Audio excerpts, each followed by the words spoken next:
भगवान मुझे खुशियाँ मिले ना मिले, लेकिन मेरी बहन को ना दुनिया की सारी खुशी देना आप। स्त्री किसी के दम पे राज करती है। बीवी का ना तो ससुराल होती है ना तो मायका। बीवी का बस एक पति ही केवल होता है जिसके दम पे वो राज करती है। एक पिता खरीद कर दामाद वो अपनी बेटी की किस्मत लिख रहा है। करे भी तो क्या कोई बाप जब कोई 5 लाख 10 लाख में बिक रहा हो। जीवन साथी ना बहुत सोच समझ कर चुनना। गरीबी काटी जा सकती है, लेकिन किसी गलत इंसान के साथ ज़िंदगी नहीं काटी जा सकती है। हम सफ़र ना हंसाने वाला होना चाहिए, क्योंकि रुलाने के लिए ना पूरा दुनिया तैयार है। ससुराल से हारी हुई औरत अपने पति के पास जाती है, लेकिन पति से हारी हुई औरत कहाँ जाएगी। शादी के बाद ना एक माँ अपनी बिटिया रानी से कहती है, जितना हो सके उतना चुप रहना बिटिया। ससुराल में तुम्हारे एक एक शब्द को हमारे परवरिश से तौला जाएगा। एक बिटिया रानी अपने ससुराल में कुछ काम करती रहती है तो सोचती ये है, क्या सोचती है मालूम है, कि घर का छोटा छोटा काम किया करते थे तो मम्मी के पापा के तरफ से शाबाशी मिला करती थी, लेकिन आज पूरा घर संभालने के बावजूद भी कुछ कमी रह जाती है। शादी के बाद ना केवल घर छोड़ना था, पर कभी कभी ऐसा लगता रहता है एक प्यारी सी दुनिया ही छोड़ बैठे हैं। औलाद में बेटी की तमन्ना रखने वाले हम जैसे लड़के खाक किसी की बेटी का बुरा सोचेगा। शादी के बाद ना एक बिटिया सोचती है कि मम्मी पापा से क्यों नानी के गांव जाने के लिए जिद करती रहती थी, क्योंकि माँ और मायके का कमी कोई दूसरा आदमी पूरा नहीं कर सकता है। ये ज़िंदगी के सफ़र में हम यही कहना चाहेंगे आप लोगों से, सफ़र छोटा ही सही लेकिन यादगार होनी चाहिए।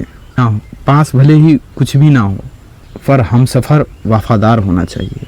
जिम्मेदार बेटियां ना कभी शिकायत नहीं करती है, बस वो खामोश हो जाती है। वो खुद टूट जाती है लेकिन अपने घर को कभी टूटने नहीं देती है। ये होती है हमारी बिटिया। अपनी बिटिया रानी को शादी भले थोड़ा लेट कीजिएगा या थोड़ा समय लगेगा, पर बेटी को किसी कसाई के हाथ में नहीं भेजिएगा, क्योंकि कुंडली मिले या ना मिले वो अलग मैटर है, लेकिन विचारों का मिलना एकदम सख्त ज़रूरी है। हम सफ़र कितना भी अच्छा क्यों ना हो, माँ बाप से बिछड़ने का दर्द केवल एक बेटी ही जानती है। बेटी से बहू बनने के सफ़र में ना एक बेटी पिता के घर की एक नादान बेटी पति के घर की एक समझदार बहू बन जाती है। लड़कों को ना अपनी माँ जैसी बीवी चाहिए, लेकिन लड़कियाँ नहीं बनना चाहती अपनी माँ जैसी पत्नियाँ, क्योंकि बेटी को माँ का त्याग और बेटियों को माँ मजबूरी लगती है। हम कभी कभी सोचते रहते हैं कि हर घर में बेटी होनी चाहिए, ताकि इंसान को पता चले कि जब खुद की बेटी रोती है ना तो कैसा लगता है, तो कोई बेटी को दुख देने में। दहेज की चिंता ना केवल लड़की के पिता को नहीं होता है श्रीमान जी, बेटियों को भी होती है कि कहाँ से लाएंगे मेरे पापा जी पैसे। पत्नी को ना राजकुमारी बनाकर रखने के लिए ढेर सारे पैसों की ज़रूरत नहीं होती है, बस उसे ना हम मर्द को थोड़ा सा प्यार और केयर की ज़रूरी होती है। चेहरे पर तो कोई भी फिदा हो जाते हैं, तलाश उसकी करनी है जो आंसुओं का हकदार हो या आंसुओं का हिस्सेदार हो। एक पत्नी का ताकत और कमजोरी उसके पति होते हैं। पति अगर ताकत दे तो पूरा दुनिया जीत सकती है, और अगर पति कमज़ोर कर दे तो वो स्त्री ना खुद से भी हार जाती है। एक बिटिया रानी को ना उसकी माँ सब कुछ सिखा देती है, लेकिन ये नहीं सिखा पाती है कि उसके बिना कैसे जिया जाएगा।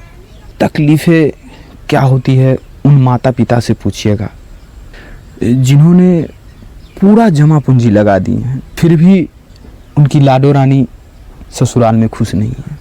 अक्सर हम लोग कहते हैं कि औरत 2 टके की होती है। औरत कभी भी 2 टके की नहीं हो सकती है। बेटी बनी तो बरकत, और बीवी बनी तो लक्ष्मी, और माँ बनी ना तो पूरा जन्नत। संविधान ना भले ही बेटियों को बराबर की हक देती है, पर बेटियों के हक में ना, पर बेटियों के हिस्से में ना यही आती है कि लोग क्या कहेंगे। एक ससुराल में जब बेटी सोती है तो सब कहते हैं थक गई होंगी हमारी बिटिया, और जब बहू सोती हैं तो सब लोग कहते हैं काम करने की आदत नहीं है, और उनको फिर कामचोर कहकर संबोधित किया जाता है बहू रानी को। कितना नाजुक है ना स्त्रियों का दुनिया। एक झूठी बात या अफवाह उनके चरित्र पे ना दाग लगा देते हैं, है ना। जब एक बेटी मायके से अपने ससुराल जाती है ना, तो सबने पूछा, बेटा यहाँ कुछ छूट तो नहीं ना गया, सब रख लिया ना। लेकिन वो बिटिया अब कैसे बताएं कि इस बाजारू चीज़ों का क्या मोल है। मेरा तो पूरा संसार ही यहाँ छूट गया है ना। शादी के मौके पर छुपी हुई एक बेटी की खामोशी, रातों में तकिए पर गिरे हुए आंसू गवाही देते हैं कि माँ बाप का घर ना छोड़ना इतना आसान नहीं होता है। बेटी जब अपने मायके से विदा हो जाती है ना, तब माँ केवल त्योहार का इंतज़ार करती है और त्योहार का राह देखती है कि मेरी बेटी ना दोबारा कब आएगी। एक बिटिया कहती हैं, कैसे दे दूं अपने माँ की दर्जा किसी दूसरे को। मेरी माँ ने ना कभी मेरी बीमारी को बहाना नहीं बताई है। जीवन साथी ना इतना भरोसा करने वाला होना चाहिए, जब सारी दुनिया आपके खिलाफ हो तब भी वो बोले आप घबराओ नहीं, मैं आपके साथ हूँ। फिर देखिए क्या हिम्मत बनता है अपने अंदर। जब एक बिटिया विदा होती है अपने घर से, तो लोग कहते हैं बेटी मायके का मोह नहीं रखना। अब उसे कैसे समझाएं कि मायके का मोह तो रहेगा ही ना, बड़े नाजों से पाली है मेरी माँ ने मुझे। सुकून का जरिया ना पहले माँ बाप होते हैं, और आखिरी जरिया ना हम सफ़र होते हैं। तो थोड़ा हम सफ़र के साथ सफ़र में अच्छे से रहिएगा। बहन, ना आपको मायके वाले काम आएंगे, ना ससुराल वाले काम आएंगे। अगर काम आएंगे ना एक समय पे, तो पति ही काम आएंगे आपको। इसीलिए पति से थोड़ा अच्छा व्यवहार रखिएगा आप बहन। हे भवानी माता, भले ही किसी बहन को महलों का राजा मिले या ना मिले, लेकिन हर बहन को प्यार और सम्मान देने वाला पति जरूर मिलना चाहिए। मायके के लिए ना हम पराया धन होते हैं, और ससुराल वाले के लिए ना हम पराये घर से आई हुई बहू रानी रहते हैं। बस एक हमारे पति ही है जो ना वो कहते हैं आप हमारे अपने हैं, अपनी भाग्यश्री को कहते हैं। एक स्त्री जो होती है ना, किसी पुरुष के खूबसूरत से होने से नहीं उनकी ओर प्रभावित होते हैं। केवल पुरुष का व्यवहार ही एक स्त्री को अपनी ओर आकर्षित कर लेते हैं। व्यवहार ही उस स्त्री का दिल जीत सकता है। तो इसीलिए हम पुरुषों को व्यवहार अच्छा रखना चाहिए। तो कुछ शब्द आप लोगों को इसमें अच्छा लगा ज़रूर होगा।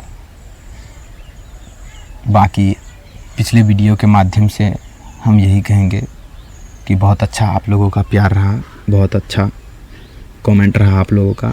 तो इसी तरह से थोड़ा आप लोग हमको हौसला बढ़ाते रहिए, और आप लोगों के बीच हम रोज़ आपसे मिलने ज़रूर आया करेंगे। बहुत बहुत धन्यवाद कहना चाहेंगे हम आप सभी को। मेरा प्रणाम और जय हिंद।